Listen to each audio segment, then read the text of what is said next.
សួស្តីបងប្អូនអ្នកស្ដាប់របស់យើងទាំងអស់គ្នាតោះយើងមកបន្តសាច់រឿងរបស់យើងបន្តទៀតថ្ងៃនេះយើងមកដល់ចម្ពោះទី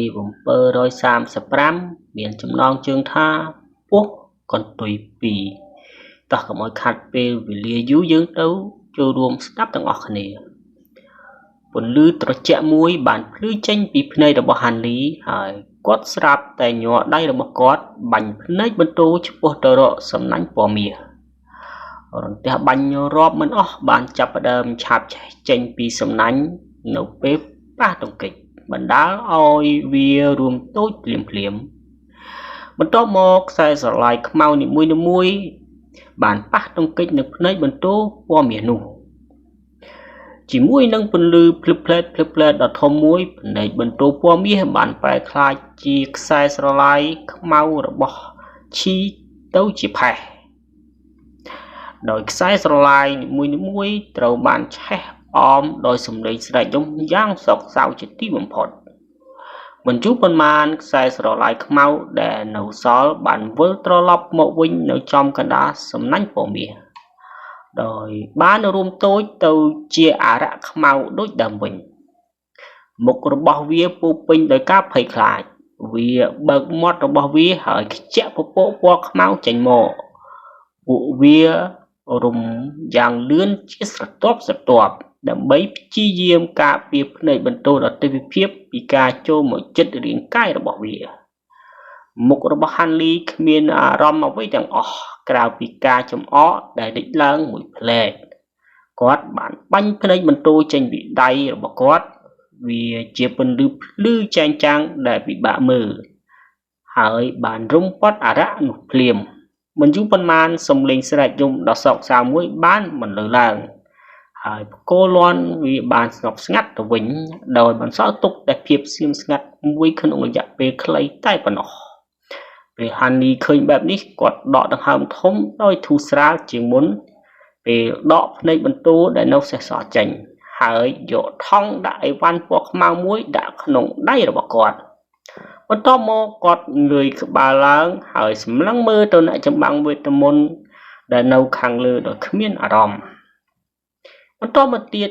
ដោយមានពន្លឺពណ៌ខៀវភ្លឺចេញពីក្នុងខ្លួនរបស់គាត់បានហោះត្រឡប់ចុះមករកអ្នកដាំដុះនៅឋានសួគ៌ភាគខាងត្បូងវិញបន្ទាប់ពីការផ្លាស់ប្ដូរពាក្យសម្ដីខ្លីៗមួយចំនួនហាន់លីបានសម្លាប់គូប្រកួតរបស់គាត់ដោយដាវដទៃភាពដោយល្បឿនលឿនមិនគួរឲ្យជឿមិនត្រឹមតែអ្នកដាំដុះនៅឋានសួគ៌ភាគខាងត្បូងភ្ញាក់ផ្អើលនោះទេសូម្បីតែអ្នកចម្បាំងវេទមន្តម៉ូឡានក៏មានការភ្ញាក់ផ្អើលទាំងស្រុងដោយមិនគួរឲ្យជឿផងដែរខណៈពេលដែលអ្នកដាំដុះឋានសួគ៌ភាគខាងត្បូងមិនដឹងអំពីព័ត៌មានលម្អិតនៃតួអង្គស្លៀកពាក់ខ្មៅនោះទេពួកគេមានគំនិតទូទៅមួយចំនួនអ្នកដាំដុះអាចកំបាំងទាំងនេះគួរតែបានមកដល់វាលទំនាបម៉ូឡានពីទ្វីបដ៏អស្ចារ្យដទៃទៀតទោះបីជាពួកគេមិនបានដឹងថាហេតុអ្វីបានជាអ្នកដាំដុះទាំងនេះលេចឡើងភ្លាមនៅវាលទំនាបម៉ូឡានក៏ដោយពួកគេបានឈានដល់កិច្ចព្រមព្រៀងមួយចំនួនជាមួយនឹងអ្នកប្រាជ្ញដ៏ទិដ្ឋភាពទាំង3នៃកុសព័ន្ធម៉ូឡានហើយវាច្បាស់ណាស់ថាអ្នកដាំដុះទាំងនេះមានសមត្ថភាពលើសពីអ្នកដាំដុះដែលមានកម្រិតស្រដៀងគ្នាមុនពេលសង្គ្រាមពិតចាប់ផ្ដើមអ្នកដាំដុះប្រលឹងឋានសួគ៌នៅភាគខាងត្បូង2នាក់បានស្លាប់ជាបន្តបន្ទាប់ដែលទទួលបានការជឿទុកចិត្តពីអ្នកប្រាជ្ញម៉ូឡានទាំងពីរចំពោះមូលហេតុដែលតួអង្គស្លៀកពាក់ខ្មៅចូលរួមក្នុងសមរភូមិលើកទី2គឺដោយសារតែគាត់មានអារម្មណ៍ថាមានអ្នកវឹកហាត់ដំណាក់កាលប្រលឹងថ្មីច្រើនពេកដែលកំពុងតែការពារក្រុមដ៏អស្ចារ្យនេះហើយគាត់មានអារម្មណ៍ថាវាជាការល្អបំផុតក្នុងការសម្លាប់ម្នាក់ជាមុនសិនខណៈពេលដែលគាត់អាចធ្វើបានប៉ុន្តែអ្នកណាអាចដឹងថាយុវជនដែលមើលទៅធម្មតាម្នាក់នេះពិតជាអាចសម្លាប់តួអង្គស្លៀកពាក់ខ្មៅបានយ៉ាងងាយស្រួលបែបនេះនោះសូម្បីតែព្រឹងថ្មីរបស់គាត់ក៏មិនអាចរត់គេចខ្លួនបានផងដែរវាធ្វើឲ្យអ្នកចម្បាំងវេទមន្តទាំងពីរនាក់មានការភ្ញាក់ផ្អើលយ៉ាងខ្លាំងនៅពេលដែលអ្នកចម្បាំងវេទមន្តនិងគូយ៉ាវបានភ្ញាក់ដឹងខ្លួនឡើងមកវិញគាត់បានសម្លឹងមើលមុខគ្នាទៅវិញទៅមកដោយភាពភ័យខ្លាច ហើយស្ទាក់ស្ទើរមួយសន្ទុះដោយមិនដឹងថាពួកគេគួរតែបន្តការប្រយុទ្ធឬត្រូវដោះស្រាយជាមួយនឹងសំឡេងស្រែកហ៊ោកញ្ជ្រៀវរបស់អ្នកចម្បាំងវេទមន្តនៅពីក្រោយខ្លួនរបស់ពួកគេឬក៏អត់ប៉ុន្តែនៅពេលនោះពួកគេស្រាប់តែឮសំឡេងខ្សោយស្ទើរតែមិនអាចស្ដាប់បានមួយបាននិយាយនៅក្នុងត្រចៀករបស់ពួកគេដកថយសិនទៅសន្ទុះរបស់យើងបានបាត់បង់ទៅហើយចូលយើងពិចារណាបន្ថែមទៀតអំពីផែនការរបស់យើងនៅថ្ងៃស្អែកនៅពេលដែលពេលវេលានោះបានមកដល់ការបង្កើតនេះនឹងអាចត្រូវបានបំផ្លាញខណៈពេលដែលការស្លាប់របស់លោកម្ចាស់ព្រលឹងទុកសោកឋានសួគ៌មិនល្អទេខ្ញុំនឹងបញ្យល់រឿងនេះដោយផ្ទាល់ទៅកាន់ពួកអ្នកប្រាជ្ញដទៃភាពសំឡេងនោះស្ដាប់ទៅដូចជាសំឡេងអព្យាក្រឹតប៉ុន្តែពាក្យសម្ដីទាំងនោះជាពាក្យបញ្ជាដែលមិនអាចប្រកែកបានពូយ៉ាវដែលមានរាងស្គមស្គាំងនោះបានស្រឡាំងកាំងមួយសន្ទុះពេលឮសំឡេងបែបនោះប៉ុន្តែមិនយូរប៉ុន្មានពួកគេក៏បានគោរពតាមបញ្ជានោះភ្លាមហើយចាប់ផ្ដើមបញ្ជាដល់ពួកអ្នកចម្បាំងវេទមន្តនៅខាងក្រោយរបស់ពួកគេ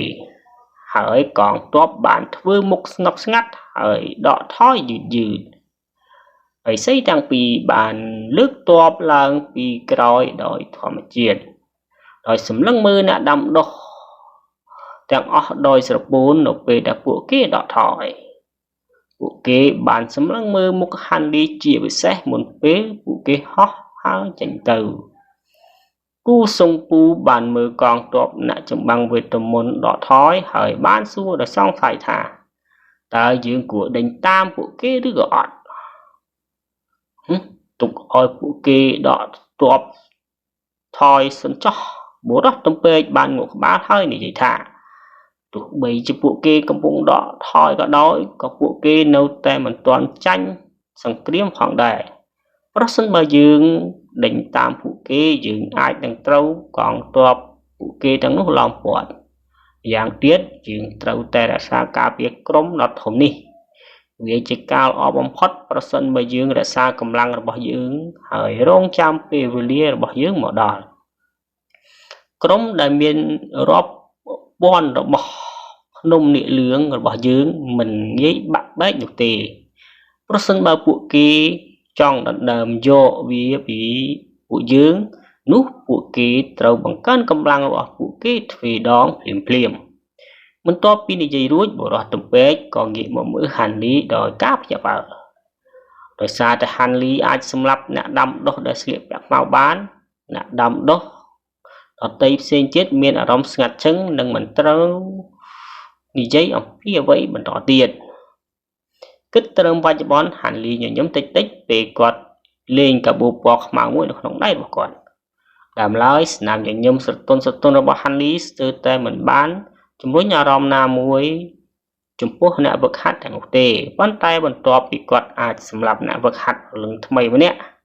ស្នាមញញឹមរបស់ហាន់លីឥឡូវនេះបានផ្ដល់ឲ្យពួកគេនៅអារម្មណ៍ជ្រាលជ្រៅនិងចម្លែកមិននិយាយពីការមើលងាយខាងដើមរបស់ពួកគេចំពោះគាត់ឥឡូវនេះទេគឺវាបានបាត់ទៅវិញទាំងស្រុងរស់ទំពេកញញឹមហើយនិយាយថាអ្នកតាវនិយមហានសូមអបអរសាទរចំពោះការសម្លាប់អ្នកចម្បាំងវេទមន្តកម្រិតខ្ពស់ម្នាក់ខ្ញុំប្រកាសជានឹងជម្រាបជូនសម្ព័ន្ធប្រជាជាតិទាំង9អំពីសមិទ្ធផលរបស់អ្នកពួកគេពិតជានឹងផ្ដល់រង្វាន់យ៉ាងច្រើនដល់អ្នកជាមិនខានលោកតាម៉ានិងគូសុងពូក៏បានអបអរសាទរគាត់ដោយស្នាមញញឹមផងដែរ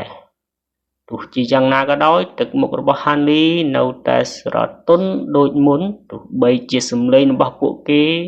មានការកោតសរសើរនិងគោរពបន្តិចបន្តួចក៏ដោយ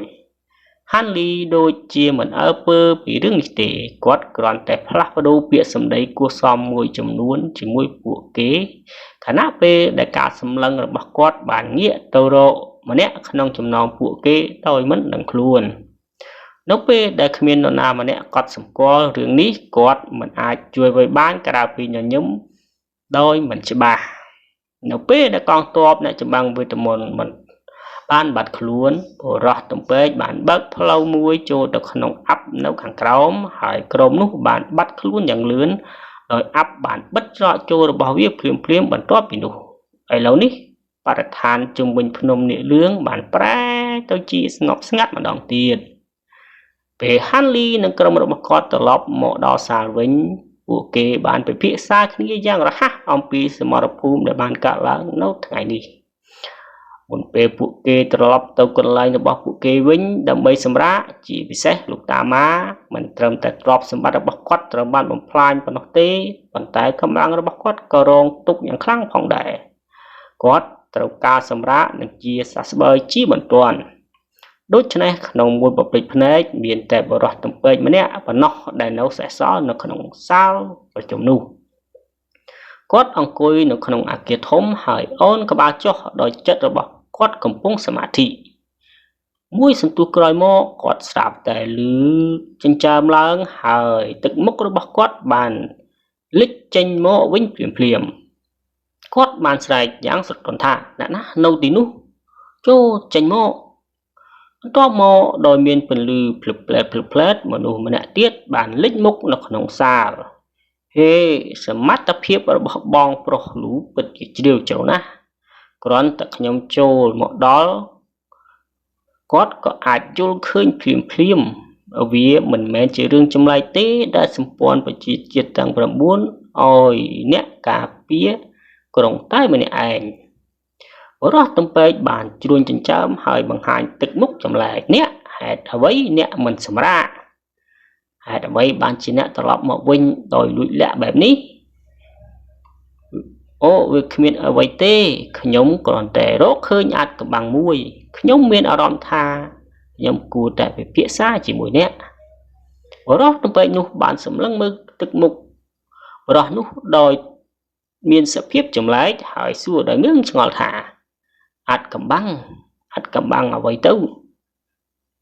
hắn đời chỉ nè căn sắc na tao này cái bộ đồ sắt tầm nó chỉ chân bằng cóp ở bóc mù làn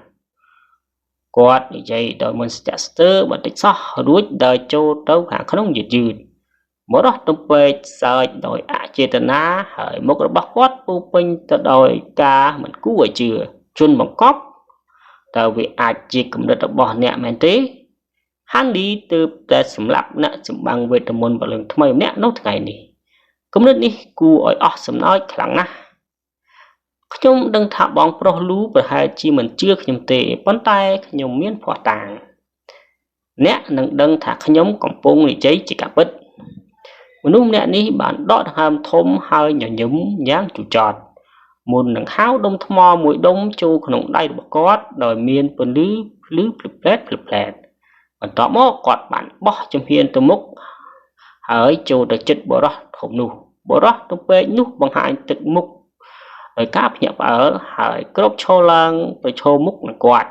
bắn tỏ mó quạt cờ dỗ cờ đá thực buồn nút một cắn đói ngọc ngạt nông bê chỉ mùi kia nú bỏ đó trong bê bàn dỗ bằng trẻ mò cúi mở đạc nông đáy thực mục là bọc quát ban lạc với đối dạng khẳng hỏi thực mục đọc cài cho hào muối bàn lít lơ nó không này là bọc quát khẩn nông phần lý bò bài toàn muối bàn tét mò cúi nút sạp tại pre tàu chỉ bút đôi muối bò bài toàn đôi bố một cọt vì bàn khăm co đây bỏ đó tập vệ nút đôi là bươn đôi nét bằng tù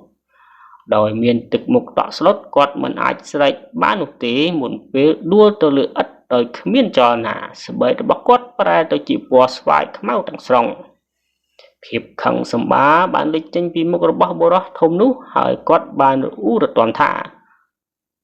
buộc thức buông thật tâm cần tôi pi chỉ miền bức đôi kê chứ một bảo vệ men vì mình on chiang bức cầm pu chẳng đọc nụ tê bất to vì việc ham ruồi vì bàn sang cắt hôm nay rồi bỏ quát mình ỏi kích luôn dùng bay tại bờ lưng cầm nợ